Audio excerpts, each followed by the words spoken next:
trust or fear? What will be the main incentive for cooperation after the crisis? When we need help, there are two main feelings that drive people to reach out to others: trust and fear.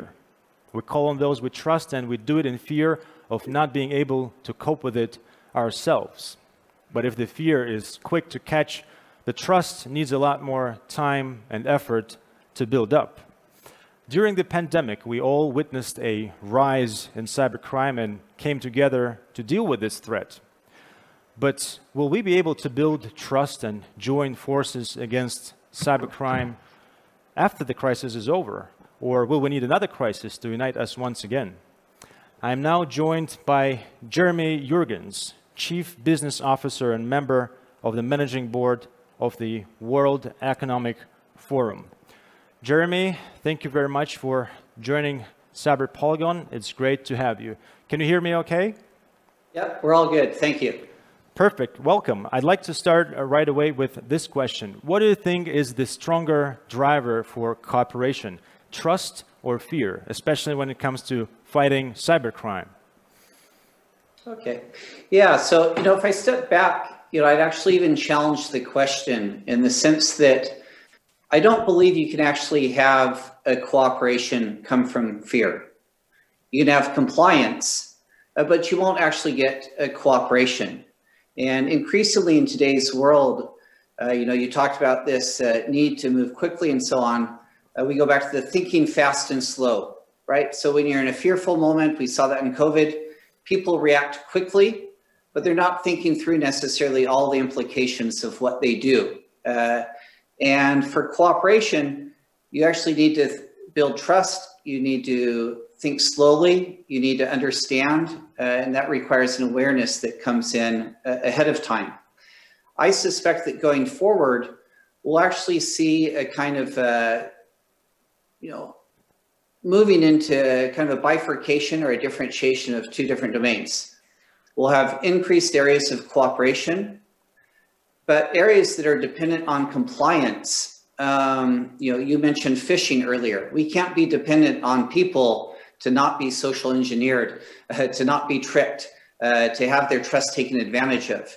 So we'll actually see a movement towards zero trust architectures that aren't dependent on any level of trust, homomorphic computing, kind of secure multi-party computations where responsibility is delegated across the network. So we're going to see an emergence of new architectures that can help us address known and understood challenges.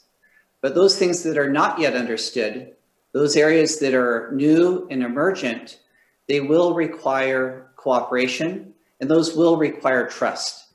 And so I think it's really important that the trust starts first with the awareness, information sharing, direct contacts, and then over time we can actually have a cooperation that's emerging from trust there. And this is as important in cybercrime as anywhere else there. And I think Tony Blair earlier mentioned around geopolitical tensions, and that captures a lot of the attention of the media, but most attacks in the cyberspace are conducted by organized criminal groups. I think far over 80% of the attacks are in that category. It's a huge cost to the economy, and we can actually address these through coming together, building the trust, creating the awareness, and addressing them. Thank you, Jeremy. That's an interesting perspective.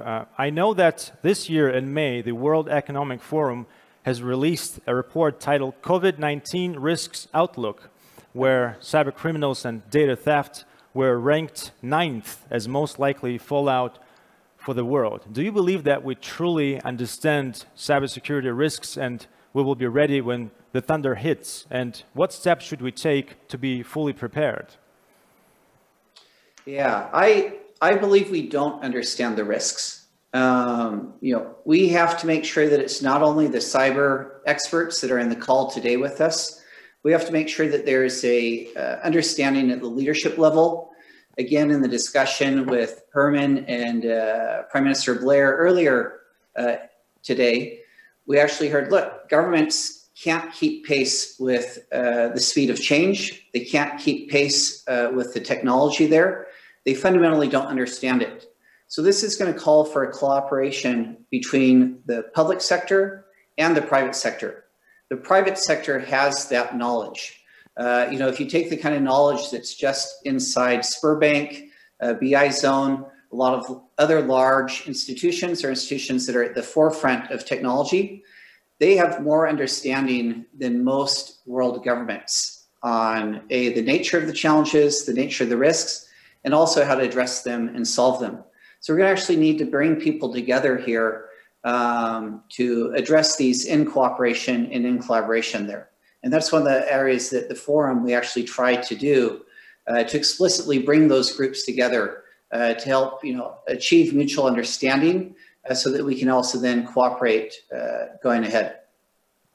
Thank you, Jeremy. I know that in the view of the pandemic, the forum has launched an initiative called the Great Reset. Can you tell us a little bit more about this project and how it's related to cybersecurity? Yeah, so if we look at the Great Reset, we're still at the early stages of a global crisis that's going to forever transform society. When it first started, people said, okay, this is the biggest crisis to hit since the 2007-2008 financial crisis. And then a little bit later, they said, oh, wow, this is the biggest crisis since World War II. Now we're looking at them and saying, oh, look, this is comparable to what happened in the Great Depression. And we're still just at the early stages of it. We still don't fully understand what the implications are, not only of the COVID, but also the way that we've responded to it in the financial system, with governments making significant financial stimuluses there. We've seen an increased acceleration and digitization of the economy, and also in the personal lives, not only in the workplace, but also in the home, in schools. So there's a lot of changes that we're still just at the early stages of. And as digital plays an absolutely essential part in all of that, we need to make sure that that digital infrastructure is secure and that we're there. So as we rebuild the economy, as we rebuild society, adapting to this new normal, the digital infrastructure is going to be absolutely critical there. And for that infrastructure to be effective, it needs to be secure. Jeremy, you mentioned schools. I actually have questions from the website that were submitted by our viewers, and this one is about what you mentioned. I'm going to read it. The education sphere is currently undergoing intensive digitalization. During the lockdown, there have been complaints of attacks on Skype, Zoom conferences, although the security level there is quite high. What measures should be taken to protect the children and teachers, employers and employees from data loss, computer virus infection, and foul language from attackers, and when can this be done? What is your opinion on this? Yeah, I think this is a great example of where we need to actually help educate to make sure all those schools and teachers have access to the tools, that there's an underlying understanding of what's required to address that there. My sense is a lot of people have been overwhelmed by the crisis, and they didn't have the time to prepare, to understand. And that's going to be an ongoing effort, and I think we can all help there. Again, businesses can take a role in helping contribute here. But on the educational front, I'd also like to point out another challenge. The research that's actually going to take us out of the crisis is also under threat from cybercrime. There was a recent attack at the University of California, San Francisco, where the research being conducted on COVID, there was a ransomware attack against the university. They ended up paying the ransom in the end, but the research that would actually save lives, actually help us restart the economy and society, was put under threat there. And universities are often in open architectural models there. And so if I talked before about a zero trust architecture, that's the exact opposite on what most educational systems, IT infrastructures are built around. So there's going to need to be a look taken on, okay, what's our architecture, our security there, and thinking in that, we are in an unsafe world there. right? And we'll have to adapt to that. Right, so there's many things that we need to do. I know that one of your areas of responsibility is the development of all business platforms. And as far as I understand, they're all based on collaboration. Do you see any differences in the way people collaborate in cybersecurity and in other areas? Yes, it's funny you mentioned that. My sense is the cybersecurity people are more resistant or more hesitant to collaborate and to cooperate. We've often operated under, need-to-know basis. Often information isn't shared within the respective institutions, and this can actually sometimes be a drawback for collaboration, for innovation. And it's something I think is a cybersecurity culture that we need to work through. And creating exposure and interfaces with other groups will facilitate that and help that. Of course, there are things that need to remain secret. There's national interest, there's institutional interest, state interests, but we have to be able to find that right balance between sharing and exchange across all these different domains. Jeremy, you mentioned earlier that when something happens, people look back over, that's what happened back then, that's what happened before that. So does that mean that there will definitely be the next crisis, and when it happens, we'll think about the crisis in 2020? So next crisis is inevitable, according to your logic. Is it so? Yeah, I'm definitely in the camp. I believe that there will be another crisis. It will be more significant. And, we need to actually start preparing for that now. And, if we take the example of what happened with medical equipment in the European Union, we've been working on the European project for decades now, yet when a really significant crisis took place, the channels of communication were not in place, the protocols for cooperation were not in place, and people looked inward initially and tried to address it on their own. And, with time now, it's opened back up because the different countries realize that they're not in a position to address it on their own. Even if we look at something as important as vaccine research, this is going to require a global effort from the scientists, from the production of the vaccines to the dissemination.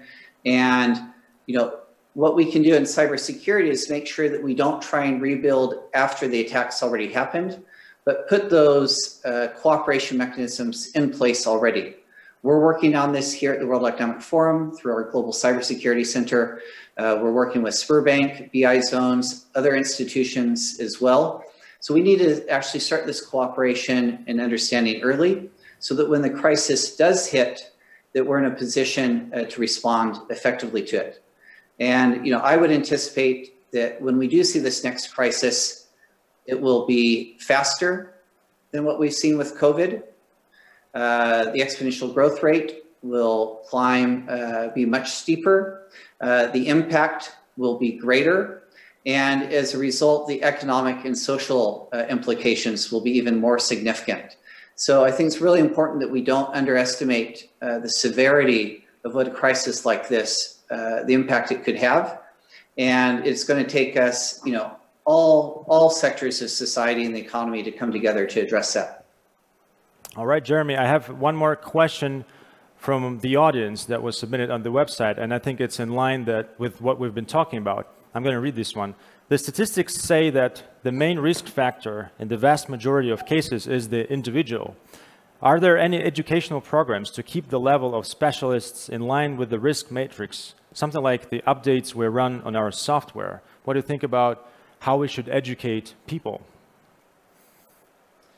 Yeah, I may be a bit, I think we need to create awareness, but I don't believe that we can put the expectation for security on each individual.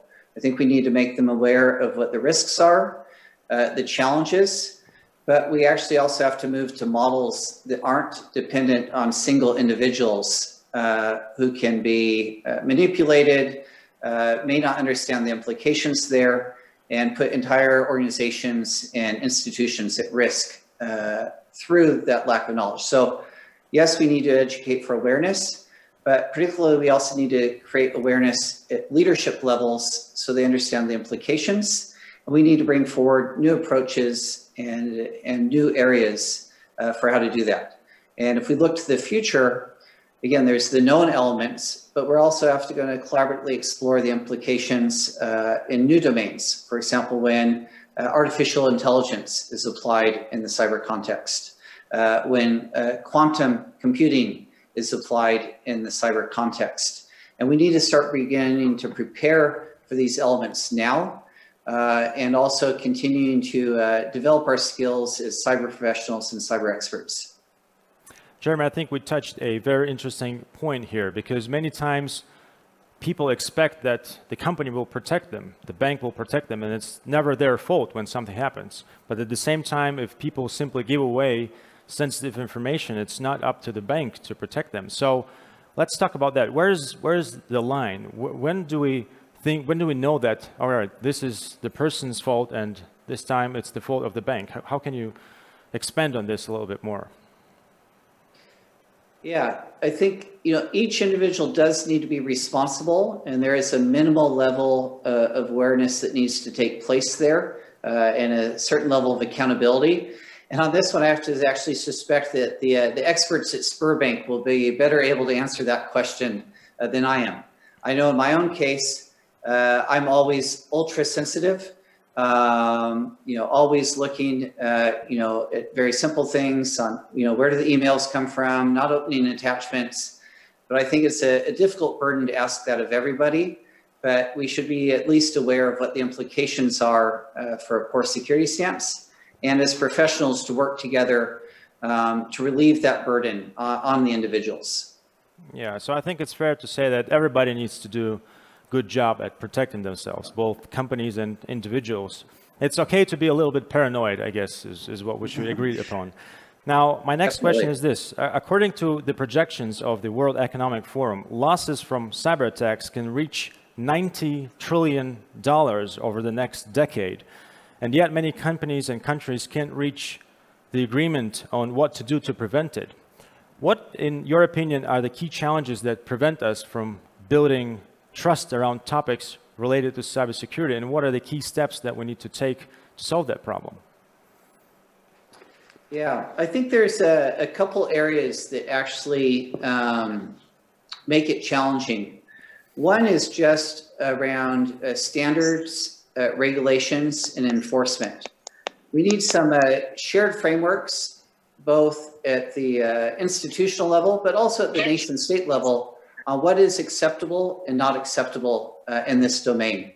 And this will take some time to work through, but I believe we can actually make progress there. And we'll move in that area.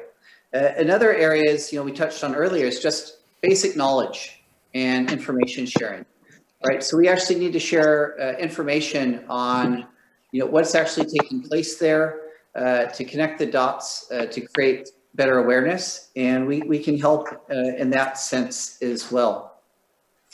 I think a third area I'd look at is just the underlying trust and, what we'd call a trust deficit. It's, the heart of much of the discussion today. And this is going to come through discussions like the one we're having today, where we're sharing from Russia with the world, actually what's happening here. And, I think a lot of people in the West might be surprised to, find out that actually, most attacks on Russian individuals and institutions are also coming from within Russia, from the criminal side. And so those same criminals that operate outside Russia are also operating in Russia.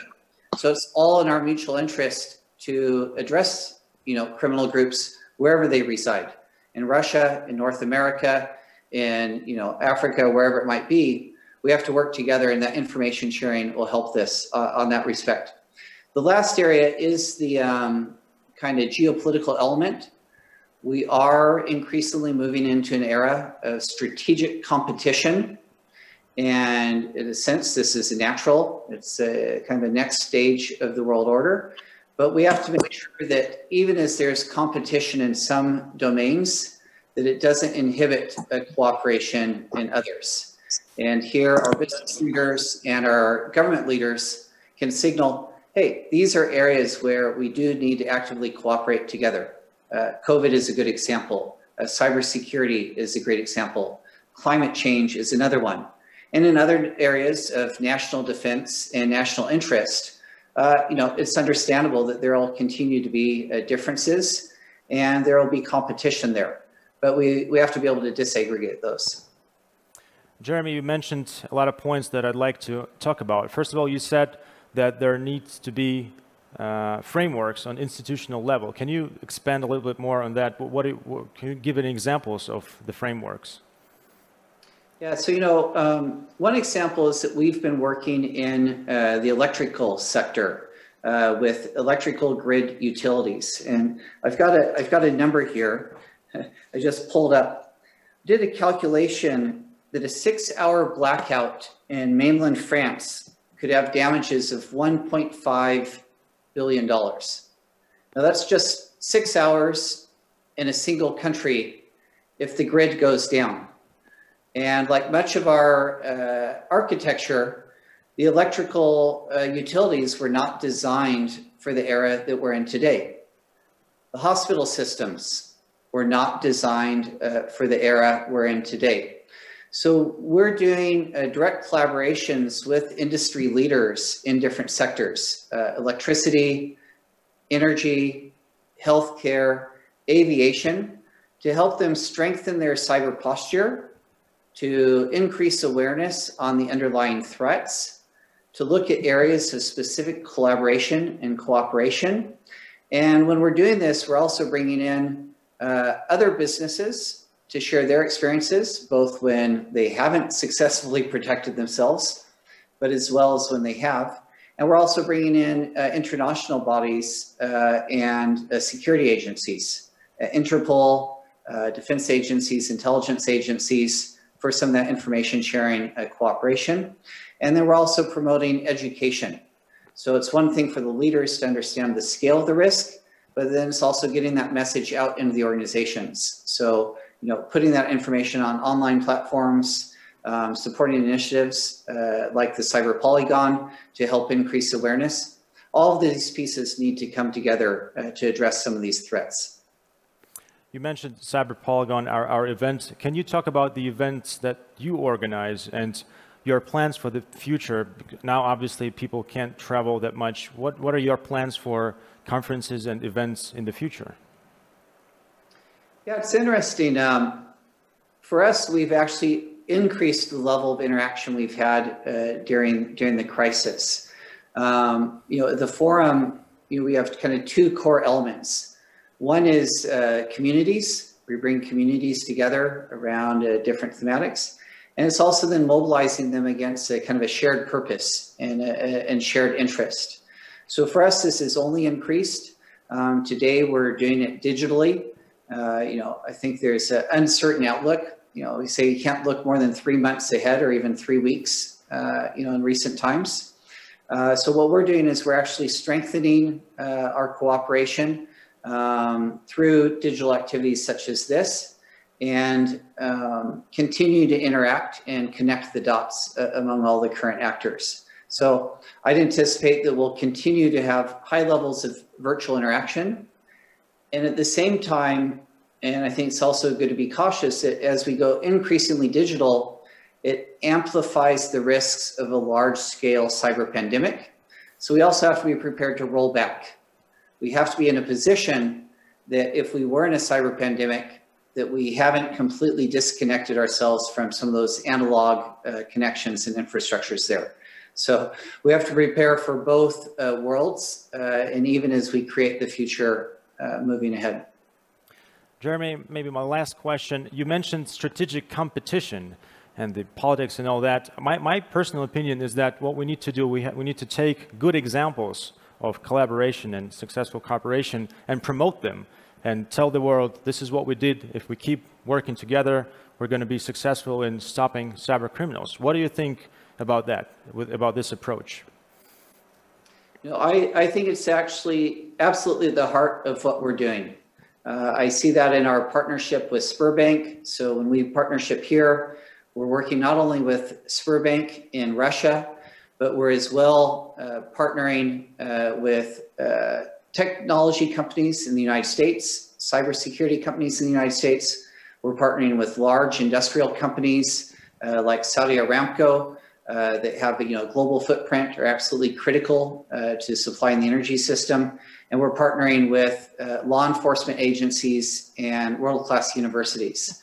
So for us, this kind of cooperation is absolutely essential, and that we recognize that just as the COVID crisis or a cyber attack won't stop at borders, we have to make sure that our cooperation also goes across borders, and that we can, work together on that kind of shared awareness, a shared understanding, and where it makes sense on areas of shared cooperation and shared action. Well, Jeremy, thank you very much. Unfortunately, that's all we have time for today. It was a pleasure talking to you, and thank you for your contribution. No, thank you, and thank you to Sberbank and our friends at BI.ZONE there for helping me organize this today. All right, thank you. Stay safe.